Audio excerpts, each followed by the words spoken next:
across Texas. The issue is. I'm Stephen Dial in Dallas. I'm Rudy Koski in Austin. And I'm Greg Grugan in Houston, and this is Texas, the issue is. San Antonio State Senator Roland Gutierrez jumped in the U.S. Senate race, pitting him against Dallas Congressman Colin Allred in the Democratic primary. I talked to Gutierrez about his message for Texans. What made you say you need to jump in and run to challenge, hopefully, Ted Cruz? After a lot of reflection on what's going on in our state, I mean, we're just broken. We're broken as a state, we're broken as a nation, and we're broken because of people like Ted Cruz that don't really want to solve the problems that are facing us every day. They would rather, pick on people on the margins, talk about immigration as the seminal problem of what's facing in America. How do you separate yourself? Well, first you have to win a primary. You're challenging Dallas Congressman Colin Allred. What separates you from him or whoever jumps into this race? Well, Stephen, I've worked all my life in my public life, my private life. I've employed people. I have a proven track record for the last 20 years in public office of getting big things done. Making sure, for instance, we passed the National Center for Warrior Resiliency, which treats veterans with opioid addiction. We were able to pass, with some Republican opposition, the Farmer Suicide Prevention Act, which Sid Miller said saved 60 lives last year. So how do you make it known that Uvalde or gun reform is not the only thing that you'll be fighting for Texans for in Congress?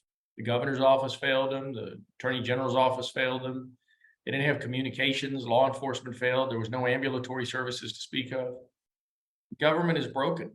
And when you start peeling away at what's going on, there's a bargain that happens when you and I go pay our taxes. We pay our taxes to be able to get the goods and services of government, make sure that we have working law enforcement, working streets and sidewalks and bridges and so on, healthcare systems that work, grids that work, electrical grids. There's been way too much failure in Texas, and that failure is at the hands of the Republicans like Ted Cruz that have refused to acknowledge it or to do anything to fix it. All Texans, Democrats and Republicans, we deserve more.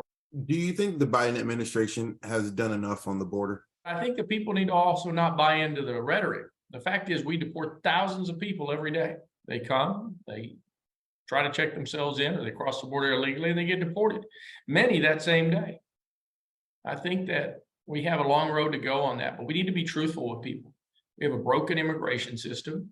We have many jobs in hospitality and restaurants that need that foreign labor force. Some construction companies, certainly our ranchers and our farmers, want to be able to fix the H-2A visa program. We have to be very truthful about it, but most importantly, we have to be truthful with Americans to say that that immigrant that's crossing that river today isn't responsible for your poor healthcare decisions or your poor education outcomes or your poor infrastructure outcomes that we have. The people that are responsible in Texas are the ones that have been in charge for the last 30 years, and that's the Republican Party. Do you think President Biden can hurt Democrats in Texas when it comes to Democrats trying to do something they haven't done in decades, winning a statewide race?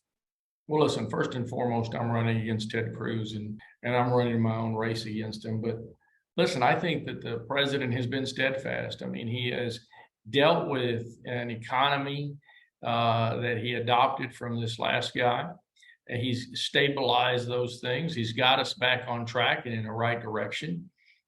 And good things don't happen overnight. They take time. Rudy Koski, how would you sum up that interview? Stephen, my word for that is identity. All right. Greg Grugan, what about you? Stephen, I'm going to go with sincere. I'm happy you guys followed the rules with one word. The Fox Texas Trio will be back after this break to discuss more.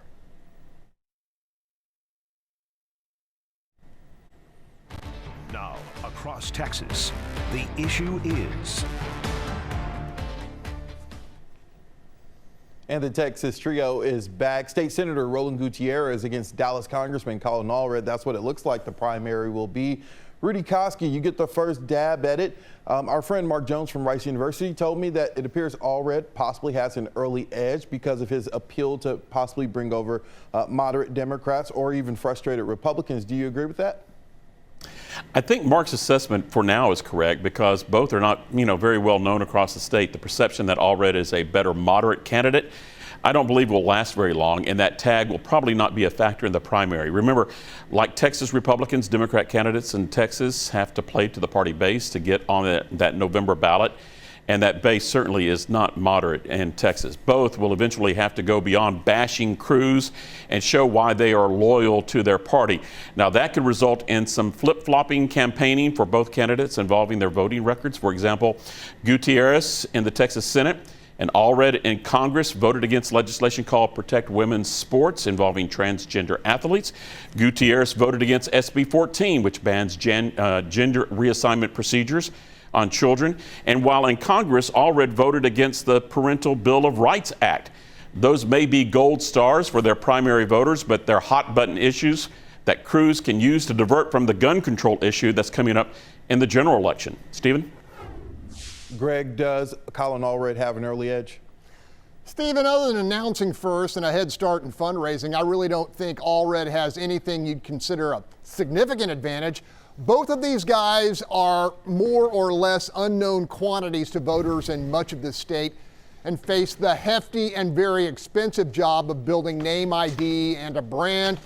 Remember, Democrat Beto O'Rourke spent more than $70 million in a statewide run last year and still got crushed by 11.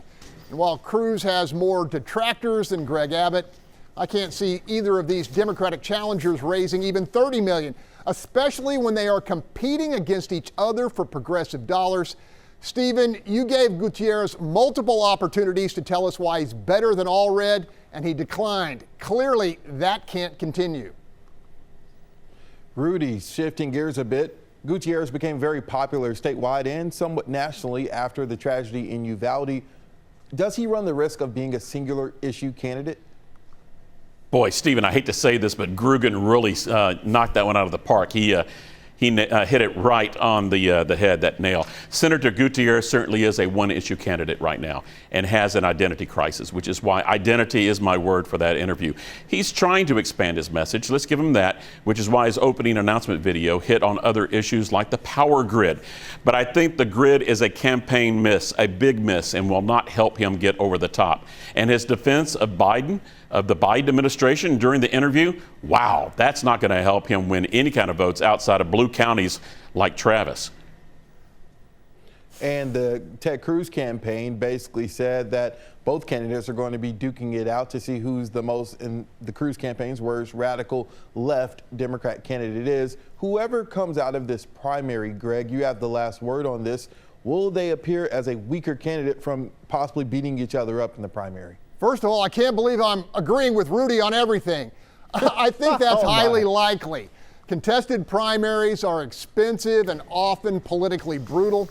And with the incumbency near universal name ID and a built-in red state advantage, Ted Cruz could mostly ignore whoever emerges as his Democratic challenger and run a campaign mostly aimed at Joe Biden in 2024.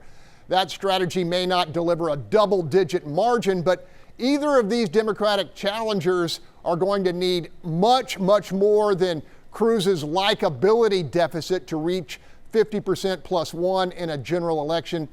The hard fact is, for the past quarter century, the political roadside in Texas is littered with current and former Democratic Texas senators and congressmen who've tried and failed to crack the GOP stranglehold on statewide office.